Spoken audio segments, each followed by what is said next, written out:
là les Banks, oh là les gars, les frérots, désolé pour ne pas avoir fait de retour sur les matchs de l'équipe de France, d'avoir disparu pendant quelques jours les frérots. D'abord, j'espère que vous allez bien, que tous vos proches se portent bien et que tout se passe bien dans vos vies. Moi les gars, oui, dernièrement j'ai eu des événements magnifiques. En gros, je suis devenu papa. Donc c'est pas mon premier enfant, mais voilà, je suis devenu papa. Donc voilà pourquoi dernièrement, j'étais pas présent, logique. J'étais auprès de mes deux dames, oui, parce que c'est une petite fille. Donc j'étais auprès de mes deux demoiselles, les gars. Voilà.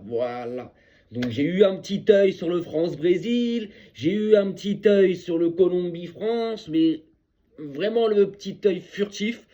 Et ça va pas être le sujet de ma vidéo sur le France-Brésil ou le France-Colombie, je m'en cogne en soi. On a un corbeau et un chat noir au Barça lors de cette putain de trêve internationale, les gars.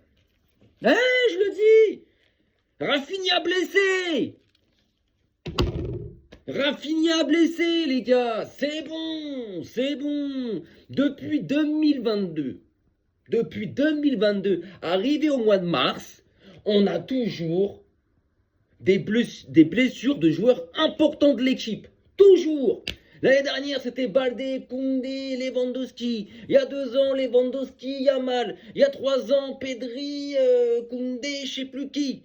À chaque fois, à la trêve de merde du mois de mars, on a 1 ou 2 joueurs très importants de l'effectif blessés. Putain. Alors qu'elle sert à rien, cette putain de trêve de merde. Elle sert à rien. Autant les équipes qui ne se sont pas qualifiées directement à la Coupe du Monde, qui doivent passer par un barrage. Je veux bien que tu leur mettes un barrage au mois de mars, il n'y a pas de souci. Mais toutes les équipes, les sélections qui se sont qualifiées pour la Coupe du Monde, pourquoi tu supprimes là cette trêve pour elle? Elle ne sert à rien, la Coupe du Monde, elle est dans 2 mois même pas. Il y aura des matchs amicaux début juin, on le sait très bien. Ça suffit amplement. Non, faut une trêve. Alors que en club, t'as des échéances beaucoup plus importantes là. Dans 10 jours, t'as déjà les quarts de finale de la LDC, t'es dans les dernières lignes droites de tes championnats. Mais non, allez, tiens, boum, Rafinha, 5 semaines en plus. Alors ça me saoule parce que, ce qui paraît, il ressentait déjà une gêne avant le match. Donc déjà, à quel moment en club le Barça, ils n'ont pas su sentir ça, où lui, hop, tu vas pas en sélection, tu fais cramer tes blessés, et là, tu as 2 semaines devant toi pour bien récupérer. Non, le mec, il est parti, Rafinha, il est parti à la nage. Il a couru sur l'Atlantique jusqu'à Boston, frère. Il a pressé carrément.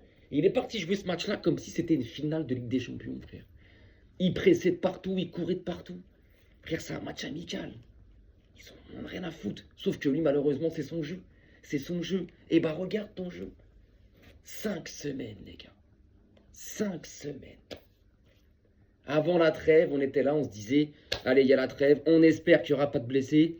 Et logiquement, si tout se passe bien, au retour de la trêve, on aura Baldé, Koundé et De Jong de retour. Donc ça y est, on aura notre équipe à 100%. Baldé, Koundé et De Jong seront, quoi qu'il arrive, de retour. Premier match de la trêve, France-Brésil, Rafinha se blesse 5 semaines. Et en plus, c'est pas un joueur genre pas très important de l'effectif. Non, c'est ton joueur phare, l'un de tes joueurs phares, l'un de tes joueurs les plus importants, si ce n'est le plus important. Ça devait être le Ballon d'Or. Et voilà, c'est qui se blesse. 5 semaines, les gars. Dites-vous que là, le 4 avril, match de Liga contre l'Atlético de Madrid, il n'est pas là. Le 7, quart de finale, allez, LDC contre l'Atlético de Madrid, il n'est pas là. Le 10, le match de Liga contre l'Espagnol Barcelone, il n'est pas là. Le 13 ou le 14 avril, match retour des quarts de finale de la LDC, il ne sera pas là. Le reste des matchs qu'il y aura après en Liga jusqu'à fin avril, il ne sera pas là. Il va être de retour entre la dernière semaine d'avril et la première semaine de mai. Donc, juste avant les demi-finales. Et en sachant que le 10, il y a un classico. Donc, en fait, il ne sera pas tout de suite à 100%. Il jouera, mais ça ne sera pas à 100% encore. Et ça casse les couilles. Ça me casse les couilles, les frères. On ne peut jamais être heureux, en fait. On ne peut pas être heureux. Maintenant, voilà.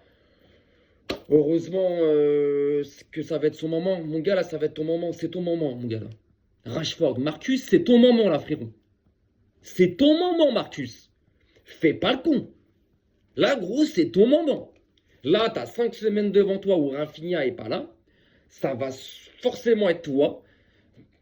Et j'espère que ça sera lui. Faut pas que Flink il me mette du Ferran Torres. Parce que Flink, parfois, il a des côtés un peu zinzin, tu vois. Et il est capable d'arriver et, oh bah tiens, Ferran sur le côté, Lewandowski et Lamine.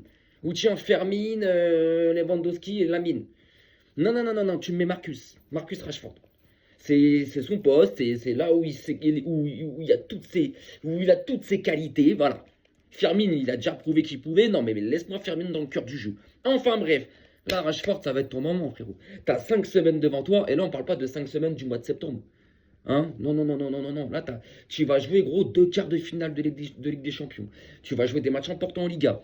Tu vas potentiellement jouer peut-être la demi-finale. Allez, si on y va, si on est qualifié, si Rafinha sera de retour. Te loupe pas, Marcus. Là, c'est des matchs ultra importants, ultra décisifs. Te loupe pas, frérot. Parce que je t'apprécie, je t'aime bien. Tu es un joueur que j'ai toujours défendu, que j'ai toujours aimé. Même si tu n'as pas toujours eu un niveau de ouf. Mais là, je vais pas te louper, mon gars. Ne passe pas de l'autre côté. Ah, ne rentre pas dans la boîte où je tabasse les joueurs. Rentre pas dans cette boîte-là, mon gars. Fais-moi un mois d'avril exceptionnel, frérot. Fais-moi un mois d'avril exceptionnel. Là, ça va être son moment, les gars. On l'a recruté cette année. C'est pour des moments aussi comme ça que quand on avait des blessés. Et bah, derrière, on a quand même Marcus Rashford pour suppléer à Rafinha s'il est blessé ou à Lamine sur un côté. On l'a. Là, ça va être le cas. Et là, c'est dans des matchs ultra importants. Là, t'es pas au mois d'octobre où c'est la 2e, 3e journée de Ligue des Champions, où c'est la 12e journée de Liga. Non, non, non, frère. C'est quart de finale, aller-retour Ligue des Champions. C'est des matchs en Liga très importants. Donc Rashford, là, frérot, si tu veux rester au Barça, parce que lui, il veut rester au Barça. Le Barça n'a pas encore activé sa clause d'achat de 30 millions d'euros. Bah, gros, si tu veux rester au Barça, parce que c'est ce que tu dis, c'est ce que tu fais entendre et c'est ce que tu cries partout en conférence, et on le sait, bah prouve-le là, mon gars. Là, t'as pas mieux, frérot, pour prouver et te faire montrer. Parce que là, admettons, on va rentrer dans l'imaginatif, dans l'imaginaire, les mecs.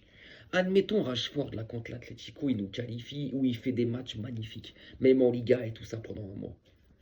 Il est sûr de rester au Barça. Il sera sûr. Il ne va pas péter la place de Rafinha, attention.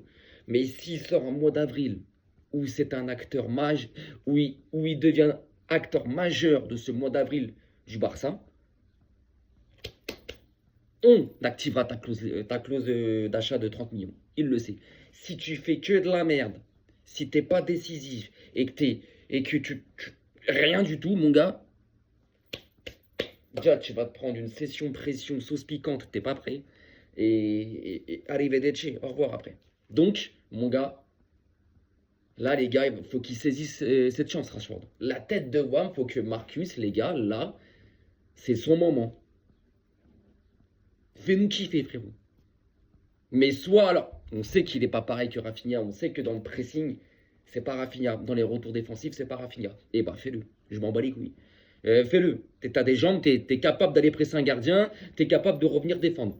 Fais-le. Fais-le, mon gars. Je m'en bats les couilles. Fais-le.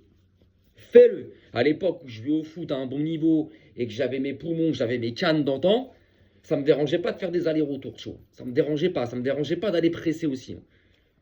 Si l'autre il le fait, je suis capable de le faire aussi. Donc fais-le, frérot. Après, avec tes propres qualités, offre-nous des belles choses. Donc voilà les mecs. Mais en tout cas, cette trêve-là, les frérots, faut qu'ils arrêtent. Faut qu'ils arrêtent avec cette putain de trêve. C'est casse-couille. C'est des trêves qui servent à rien pour moi. C'est en plus à un moment donné de la saison où en club, t'arrives dans tes périodes les plus importantes, les gars. Ah ouais, les gars. Quart de finale de Ligue des Champions. T'es dans les 10 dernières journées de tes championnats. C'est... Ah là là là là là là là là là là. Je sais pas comment ça va se passer, les frères, mais putain, ça me saoule. Ça me saoule. Ça me saoule. Donc c'est pour ça, je vous dis, voilà, je vais pas revenir en soi sur le France-Brésil, parce que le France-Brésil, je l'ai pas vu, les gars, quoi, je l'ai pas vu. J'étais à côté de madame qui était en salle de travail d'accouchement. En gros, madame, et voilà, elle était allongée, toute branchée. Le travail avait déjà commencé, donc moi, on a attendu pas mal d'heures, mais bon, moi j'étais à côté, je la soutenais, tu connais ces moments-là, quoi, hein. Donc j'avais la tête sur le téléphone vite fait, mais voilà, donc je l'ai pas trop guetté. Le France-Colombie hier, c'est pareil, je l'ai pas forcément regardé, j'étais pas dessus, alors que j'aurais pu, hein, j'aurais pu. Mais bon, j'étais forcément en train de penser à autre chose. Donc, je ne vais pas revenir sur ces matchs-là. La France a battu le Brésil 2-1. La France a battu la Colombie 3-1. Très bien, très bien, très bien. Franchement, très bien. Mais bon, le Brésil, frère, ça fait 20 ans ils sont finito. La Colombie, la Colombie, je m'attendais à mieux. Mais bon, voilà, c'est que des matchs amicaux, les gars. Et les joueurs ne se donnent pas à 100%. Les joueurs ne se donnent pas à 100%. On le sait. Ils sont plus importants en club. Voilà. Voilà, les frérots. Bah écoutez. Je vous souhaite une bonne fin de journée. Là, là, les prochains matchs c'est ce week-end, les gars. On va se revoir ce week-end. Parce que là, la trêve, elle est terminée, il me semble. Donc là, quoi, elle est terminée pour l'équipe de France. Après, je sais que ce soir, il y a encore des matchs et demain aussi. Mais en tout cas, là, c'est ce week-end. Voilà, le 4, on est le 30. Donc dans 1, 2, 3, 4, dans 5 jours. Donc là, c'est dimanche. Dimanche, il y a le match contre Atlético. Donc voilà, les frérots. Voilà, les frérots. Prenez soin de vous, passez une bonne journée, et puis à plus tard. Arrivederci!